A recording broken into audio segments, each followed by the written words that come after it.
नमस्कार, मैं हूं आपके साथ कांची बंसल। इंडिया न्यूज उत्तर प्रदेश उत्तराखंड में आप सभी का स्वागत है। इस वक्त प्रधानमंत्री नरेंद्र मोदी मन की बात कर रहे हैं। सीधे आपको लिए चलते हैं। एक बार फिर बहुत बहुत स्वागत है।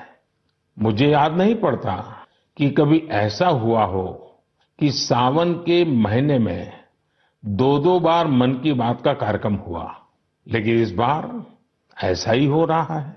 सावन यानी महाशिव का महीना, उत्सव और उल्लास का महीना।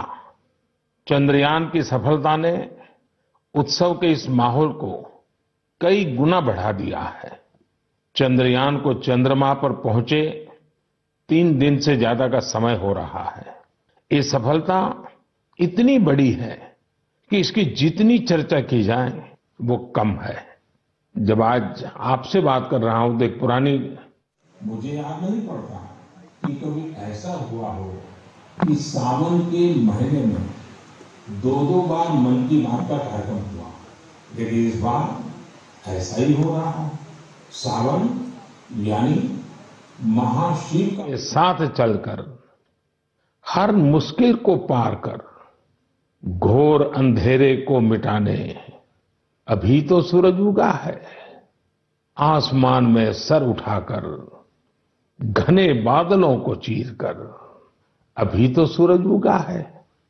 मेरे परिवारजन, 23 अगस्त को भारत ने और भारत के चंद्रयान ने ये साबित कर दिया है कि संकल्प के कुछ सूरज चांद पर भी उगते हैं। मिशन चंद्रयान नए भारत के उस स्पिरिट का प्रतीक बन गया है जो हर हाल में जीतना चाहता है और हर हाल में जीतना जानता भी है। साथियों, इस मिशन का एक पक्ष ऐसा भी रहा जिसकी आज मैं आप सबके साथ विशेष तौर पर चर्चा करना चाहता हूं। आपको याद होगा, इस बार मैंने लाल किले से कहा है कि हमें विमेन लेड डेवलपमेंट को राष्ट्रीय चरित्र के रूप में सशक्त करना है। जहां महिला शक्ति का सामर्थ्य जुड़ जाता है, वहां असंभव को भी संभव बनाया जा सकता है। भारत का मिशन चंद्रयान नारी शक्ति का भी जीवंत उदाहरण है। इस पूरे मिशन में अनेकों विमेन साइंटिस्ट और इंजीनियर्स सीधे तौर पर जुड़ी रही हैं। इन्होंने अलग अलग सिस्टम्स के प्रोजेक्ट डायरेक्टर, प्रोजेक्ट मैनेजर, ऐसी कई अहम जिम्मेदारियां संभाली हैं। भारत की बेटियां अब अनंत समझे जाने वाले अंतरिक्ष को भी चुनौती दे रही हैं। किसी देश की बेटियां जब इतनी आकांक्षी हो जाए तो उसे, उस देश को विकसित बनने से भला कौन रोक सकता है। साथियों, हमने इतनी ऊंची उड़ान इसलिए पूरी की है क्योंकि आज हमारे सपने भी बड़े हैं और हमारे प्रयास भी बड़े हैं। चंद्रयान 3 की सफलता में हमारे वैज्ञानिकों के साथ ही दूसरे सेक्टर्स की भी अहम भूमिका रही है। तमाम पार्ट्स और तकनीकी जरूरतों को पूरा करने में कितने ही देशवासियों ने योगदान दिया है। जब सबका प्रयास लगा तो सफलता भी मिली। यही चंद्रयान 3 की सबसे बड़ी सफलता है। मैं कामना करता हूं कि आगे भी हमारा स्पेस सेक्टर सबका प्रयास से ऐसी ही अनगिनत सफलताएं हासिल करेगा। मेरे परिवारजनों, सितंबर का महीना भारत के सामर्थ्य का साक्षी बनने जा रहा है। अगले महीने होने जा रही G20 लीडर समिट के लिए भारत पूरी तरह से तैयार है। इस आयोजन में भाग लेने के लिए 40 देशों के राष्ट्राध्यक्ष और अनेक ग्लोबल ऑर्गेनाइजेशंस राजधानी दिल्ली आ रहे हैं। G20 समिट के इतिहास में ये अब तक की सबसे बड़ी भागीदारी होगी। अपनी प्रेसिडेंसी के दौरान भारत ने G20 को और ज्यादा इंक्लूसिव फोरम बनाया है। भारत के निमंत्रण पर ही अफ्रीकन यूनियन भी G20 से जुड़ी और अफ्रीका के लोगों की आवाज दुनिया के इस अहम प्लेटफॉर्म तक पहुंची। साथियों, पिछले साल बाली में भारत को G20 की अध्यक्षता मिलने के बाद से अब तक इतना कुछ हुआ है जो हमें गर्व से भर देता है। दिल्ली में बड़े बड़े कार्यक्रमों की परंपरा से हटकर हम इसे देश के अलग अलग शहरों में ले गए। देश के 60 शहरों में इससे जुड़ी करीब करीब 200 बैठकों का आयोजन किया गया। G20 डेलीगेट्स जहां भी गए वहां लोगों ने गर्मजोशी से उनका स्वागत किया। ये डेलीगेट्स हमारे देश की डाइवर्सिटी देखकर, हमारी वाइब्रेंट डेमोक्रेसी देखकर बहुत ही प्रभावित हुए। उन्हें ये भी एहसास हुआ कि भारत में कितनी सारी संभावनाएं हैं। साथियों, G20 की हमारी प्रेसिडेंसी पीपल्स प्रेसिडेंसी है, जिसमें जन भागीदारी की भावना सबसे आगे है। G20 के जो 11 एंगेजमेंट ग्रुप्स थे, उनमें एकेडेमिया, सिविल सोसाइटी, युवा, महिलाएं, हमारे सांसद, एंटरप्रेन्योर्स और अर्बन एडमिनिस्ट्रेशन से जुड़े लोगों ने अहम भूमिका निभाई। इसे लेकर देश भर में जो आयोजन हो रहे हैं, उनसे किसी न किसी रूप से 1.5 करोड़ से अधिक लोग जुड़े हैं। जन भागीदारी की हमारी इस कोशिश में एक ही नहीं बल्कि दो विश्व रिकॉर्ड भी बन गए हैं। वाराणसी में हुई G20 क्विज में 800 स्कूलों के 1.25 लाख स्टूडेंट्स की भागीदारी एक नया विश्व रिकॉर्ड बन गया। वहीं लंबानी कारीगरों ने भी कमाल कर दिया। 450 कारीगरों ने करीब 1800 यूनिक पैचेज का आश्चर्यजनक कलेक्शन बनाकर अपने हुनर और क्राफ्ट्समैनशिप का परिचय दिया है। G20 में आए हर प्रतिनिधि हमारे देश की आर्टिस्टिक डाइवर्सिटी को देखकर भी बहुत हैरान हुए। ऐसा ही एक शानदार कार्यक्रम सूरत में आयोजित किया गया। वहां हुए साड़ी वॉकाथॉन में 15 राज्यों की 15,000 महिलाओं ने हिस्सा लिया। इस कार्यक्रम से सूरत की टेक्सटाइल इंडस्ट्री को तो बढ़ावा मिला ही, वोकल फॉर लोकल को भी बल मिला और लोकल के लिए ग्लोबल होने का रास्ता भी बना। श्रीनगर में G20 की बैठक के बाद कश्मीर के पर्यटकों की संख्या में भारी बढ़ोतरी देखी जा रही है। मैं सभी देशवासियों को कहूंगा कि आइए मिलकर G20 के सम्मेलन को सफल बनाएं, देश का मान बढ़ाएं। मेरे परिवारजनों, मन की बात के एपिसोड में हम अपनी युवा पीढ़ी के सामर्थ्य की चर्चा अक्सर करते रहते हैं। आज खेलकूद एक ऐसा क्षेत्र है जहां हमारे युवा निरंतर नई सफलताएं हासिल कर रहे हैं। मैं आज मन की बात में एक ऐसे टूर्नामेंट की बात करूंगा जहां हाल ही में हमारे खिलाड़ियों ने देश का परचम लहराया है। कुछ ही दिनों पहले चीन में वर्ल्ड यूनिवर्सिटी गेम्स हुए थे। इन खेलों में इस बार की बेस्ट एवर परफॉर्मेंस रही है। हमारे खिलाड़ियों ने कुल 26 पदक जीते, जिनमें से 11 गोल्ड मेडल थे। आपको ये जानकर अच्छा लगेगा कि 1959 से लेकर अब तक जितने वर्ल्ड यूनिवर्सिटी गेम्स हुए हैं, उनमें जीते सभी मेडल्स को जोड़ दें तो भी ये संख्या 18 तक ही पहुंचती है। इतने दशकों में सिर्फ 18, जबकि इस बार हमारे खिलाड़ियों ने 26 मेडल जीत लिए। इसलिए वर्ल्ड यूनिवर्सिटी गेम्स में मेडल जीतने वाले कुछ युवा खिलाड़ी, विद्यार्थी इस समय फोन लाइन पर मेरे साथ जुड़े हुए हैं। मैं सबसे पहले इनके बारे में आपको बता दूं। यूपी की रहने वाली प्रगति ने आर्चरी में मेडल जीता है। असम के रहने वाले अम्लान ने एथलेटिक्स में मेडल जीता है। यूपी की रहने वाली प्रियंका ने रेस वॉक में मेडल जीता है। महाराष्ट्र के रहने वाली अभिदन्या ने शूटिंग में मेडल जीता है। मेरे प्यारे युवा खिलाड़ियों, नमस्कार। नमस्ते सर। मुझे आपसे बात करके बहुत अच्छा लग रहा है। मैं सबसे पहले भारत की यूनिवर्सिटीज में से सिलेक्ट की गई टीम, आप लोगों ने जो भारत का नाम रोशन किया है, इसलिए मैं आप सबको बधाई देता हूं।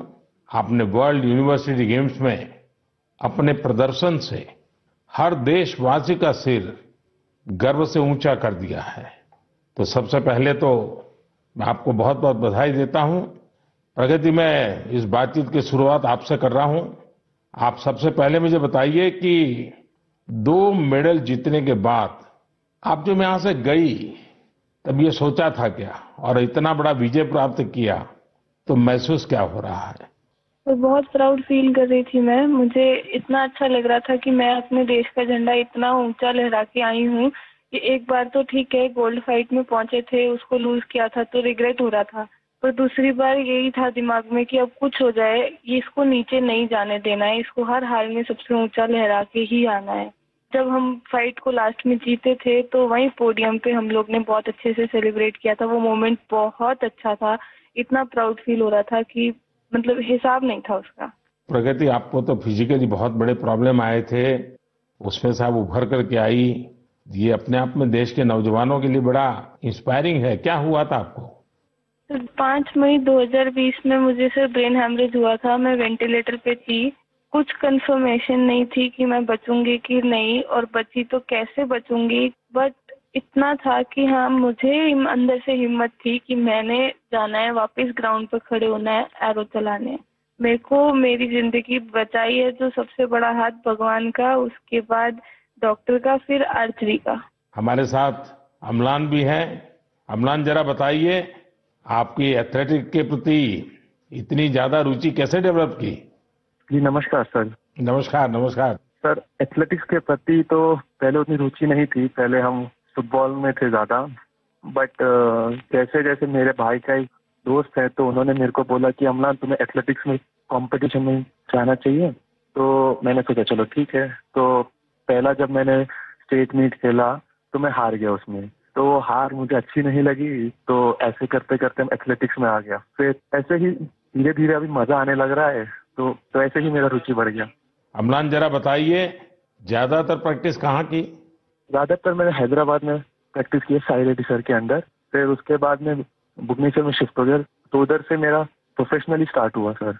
अच्छा, हमारे साथ प्रियंका भी है। प्रियंका, आप 20 किलोमीटर रेस वॉक टीम का हिस्सा थी। सारा देश आज आपको सुन रहा है और वे इस स्पोर्ट्स के बारे में जानना चाहते हैं। आप ये बताइए कि इसके लिए किस तरह की स्किल की जरूरत होती है और आपकी कैरियर कहाँ कहाँ से कहाँ पहुंची? मेरे जैसे इवेंट में मतलब काफी टफ है, क्योंकि हमारे 5 जज खड़े होते हैं। अगर हम भाग भी लिए तो भी वो हमें निकाल देंगे, या फिर थोड़ा रोड से अगर हम उठ जाते हैं, जंप आ जाती है तो भी वो हमें निकाल देते हैं, या फिर हमने नी बैंड किया तो भी हमें निकाल देते हैं। और मेरे को तो वार्निंग भी 2 आ गई थी। उसके बाद मैंने अपनी स्पीड पे इतना कंट्रोल किया कि कहीं ना कहीं मुझे टीम मेडल तो एटलीस्ट यहाँ से जीतना ही है, क्योंकि देश के लिए यहाँ पे आए हैं और हमें खाली हाथ यहाँ से नहीं जाना है। और पिताजी, भाई वगैरह सब ठीक है? हाँ जी सर, सब बढ़िया। मैं तो सबको बताती हूँ कि आप मतलब इतना मोटिवेट करते हैं हम लोग को। सच में सर बहुत अच्छा लग रहा है, क्योंकि वर्ल्ड यूनिवर्सिटी जैसे खेल्स को इंडिया में इतना पूछा भी नहीं जाता, लेकिन अब इतना सपोर्ट मिल रहा है ना इस गेम में भी। मतलब हम ट्वीट भी देख रहे हैं कि हर कोई ट्वीट कर रहा है कि हमने इतने मेडल जीते हैं, तो काफी अच्छा लग रहा है कि ओलंपिक्स की तरह इसको भी इतना बढ़ावा मिल रहा है। चलिए प्रियंका, मेरी तरफ से बधाई है, आपने बड़ा नाम रोशन किया है। आइए हम अभिदन्या से बात करते हैं। नमस्ते सर। बताइए अपने विषय में। सर, मैं प्रॉपर कोल्हापुर महाराष्ट्र से हूँ। मैं शूटिंग में 25 मीटर स्पोर्ट्स पिस्टल और 10 मीटर एयर पिस्टल दोनों इवेंट करती हूँ।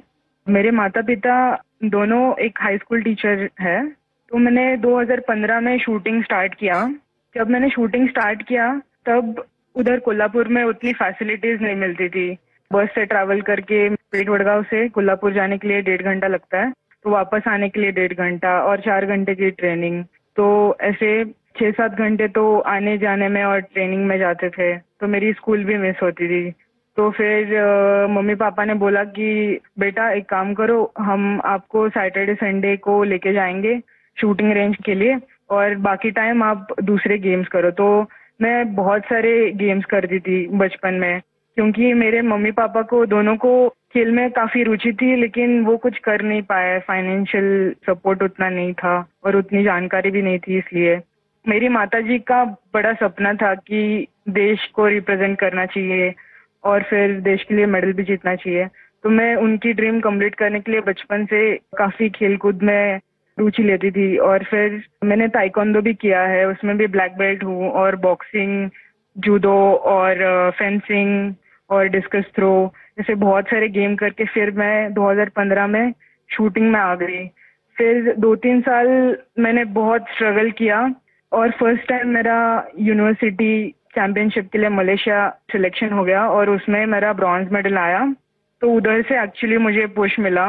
फिर मेरे स्कूल ने मेरे लिए एक शूटिंग रेंज बनवाई, फिर मैं उधर ट्रेनिंग करती थी और फिर उन्होंने मुझे पुणे भेज दिया ट्रेनिंग करने के लिए। तो यहाँ पे गगन नारंग स्पोर्ट्स फाउंडेशन है, गन फॉर ग्लोरी, तो मैं उसी के अंडर ट्रेनिंग कर रही हूँ अभी। गगन सर ने मुझे काफी सपोर्ट किया और मेरे गेम के लिए बढ़ावा दिया। अच्छा, आप चारों में से कुछ कहना चाहते हो तो मैं सुनना चाहूंगा। प्रगति हो, अम्लान हो, प्रियंका हो, अभिदन्या हो, आप सब मेरे साथ जुड़े हुए हैं तो कुछ कहना चाहते हैं तो मैं जरूर सुनूंगा। सर मेरा एक सवाल है सर। जी। आपको सबसे अच्छा स्पोर्ट्स कौन सा लगता है सर? खेल की दुनिया में भारत को बहुत खिलना चाहिए और इसलिए मैं इन चीजों को बहुत बढ़ावा दे रहा हूं। लेकिन हॉकी, फुटबॉल, कबड्डी, खो खो ये हमारी धरती से जुड़े हुए खेल हैं। इसमें तो हमने कभी पीछे नहीं रहना चाहिए। और मैं देख रहा हूं कि आर्चरी में हमारे लोग अच्छा कर रहे हैं, शूटिंग में अच्छा कर रहे हैं। और दूसरा मैं देख रहा हूं कि हमारे यूथ में और इवन परिवारों में भी खेल के प्रति अब पहले जो भाव था वो नहीं है। पहले तो बच्चा खेलने जाता था रोकते थे, अब बहुत बड़ा वक्त बदला है और आप लोगों ने जो सक्सेस लेते आ रहे हैं ना, वो सभी परिवारों को मोटिवेट करती है। हर खेल में जहां भी हमारे बच्चे जा रहे हैं कुछ न कुछ देश के लिए करके आते हैं और ये खबरें आज देश में प्रमुखता से दिखाई भी जाती हैं, बताई जाती हैं और स्कूल कॉलेज में चर्चा में भी रहती हैं। चलिए, मुझे बहुत अच्छा लगा। मेरी तरफ से आप सबको बहुत बहुत बधाई, बहुत शुभकामनाएं। बहुत बहुत धन्यवाद। धन्यवाद सर। धन्यवाद जी। नमस्कार। मेरे परिवारजनों, इस बार 15 अगस्त के दौरान देश ने सबका प्रयास का सामर्थ्य देखा। सभी देशवासियों के प्रयास ने हर घर तिरंगा अभियान को वास्तव में हर मन तिरंगा अभियान बना दिया। इस अभियान के दौरान कई रिकॉर्ड भी बने। देशवासियों ने करोड़ों की संख्या में तिरंगे खरीदे। 1.5 लाख पोस्ट ऑफिसेस के जरिए करीब 1.5 करोड़ तिरंगे बेचे गए। इससे हमारे कामगारों की, बुनकरों की और खासकर महिलाओं की सैकड़ों करोड़ रुपए का आय भी हुई है। तिरंगे के साथ सेल्फी पोस्ट करने में भी इस बार देशवासियों ने नया रिकॉर्ड बना दिया। पिछले साल 15 अगस्त तक करीब 5 करोड़ देशवासियों ने तिरंगे के साथ सेल्फी पोस्ट की थी। इस साल ये संख्या 10 करोड़ को भी पार कर गई। साथियों, इस समय देश में मेरी माटी मेरा देश, देशभक्ति की भावना को उजागर करने वाला अभियान जोरों पर है। सितंबर के महीने में देश के गांव-गांव में हर घर से मिट्टी जमा करने का अभियान चलेगा। देश की पवित्र मिट्टी हजारों अमृत कलश में जमा की जाएगी। अक्टूबर के अंत में हजारों अमृत कलश यात्रा के साथ देश की राजधानी दिल्ली पहुंचेंगे। इस मिट्टी से ही दिल्ली में अमृत वाटिका का निर्माण होगा। मुझे विश्वास है हर देशवासी का प्रयास इस अभियान को भी सफल बनाएगा। मेरे परिवारजनों, इस बार मुझे कई पत्र संस्कृत भाषा में मिले हैं। इसकी वजह ये है कि सावन मास की पूर्णिमा इस तिथि को विश्व संस्कृत दिवस मनाया जाता है।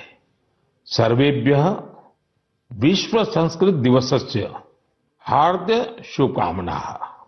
आप सभी को विश्व संस्कृत दिवस की बहुत बहुत बधाई। हम सब जानते हैं कि संस्कृत दुनिया की सबसे प्राचीन भाषाओं में से एक है। इसे कई आधुनिक भाषाओं की जननी भी कहा जाता है।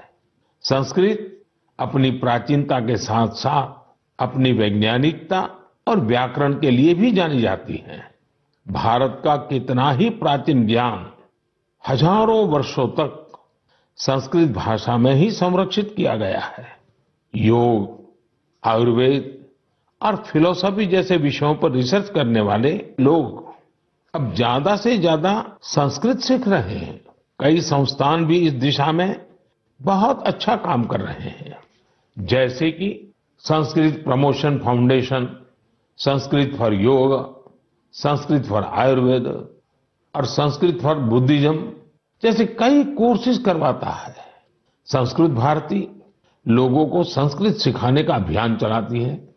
इसमें आप 10 दिन के संस्कृत संभाषण शिविर में भाग ले सकते हैं। मुझे खुशी है कि आज लोगों में संस्कृत को लेकर जागरूकता और गर्व का भाव बढ़ा है। इसके पीछे बीते वर्षों में देश का विशेष योगदान भी है। जैसे 3 संस्कृत डीम्ड यूनिवर्सिटीज को 2020 में सेंट्रल यूनिवर्सिटीज बनाया गया।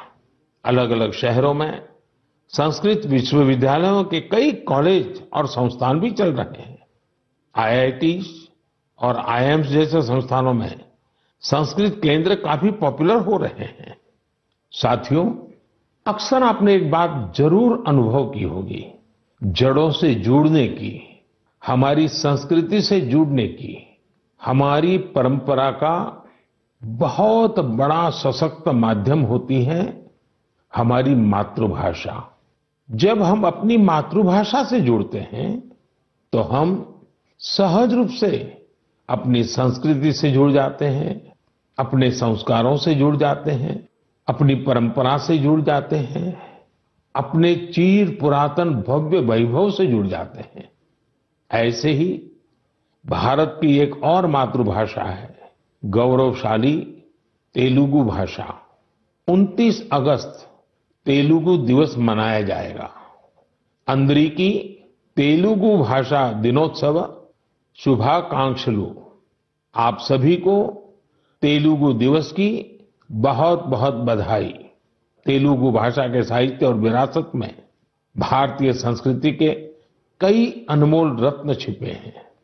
तेलुगु की इस विरासत का लाभ पूरे देश को मिले, इसके लिए कई प्रयास भी किए जा रहे हैं। मेरे परिवारजनों, मन की बात के कई एपिसोड्स में हमने टूरिज्म पर बात की है। चीजों या स्थानों को साक्षात खुद देखना, समझना और कुछ पल उनको जीना एक अलग ही अनुभव देता है। कोई समंदर का कितना ही वर्णन कर दे, लेकिन हम समंदर को देखे बिना उसकी विशालता महसूस नहीं कर सकते। कोई हिमालय का कितना ही बखान कर दे, लेकिन हम हिमालय को देखे बिना उसकी सुंदरता का आकलन नहीं कर सकते। इसलिए ही मैं अक्सर आप सभी से ये आग्रह करता हूं कि जब मौका मिले हमें अपने देश की ब्यूटी, अपने देश की डायवर्सिटी, उसे जरूर देखने जाना चाहिए। अक्सर हम एक और बात भी देखते हैं, हम भले ही दुनिया का कोना कोना छान ले, लेकिन अपने ही शहर या राज्य की कई बेहतरीन जगहों और चीजों से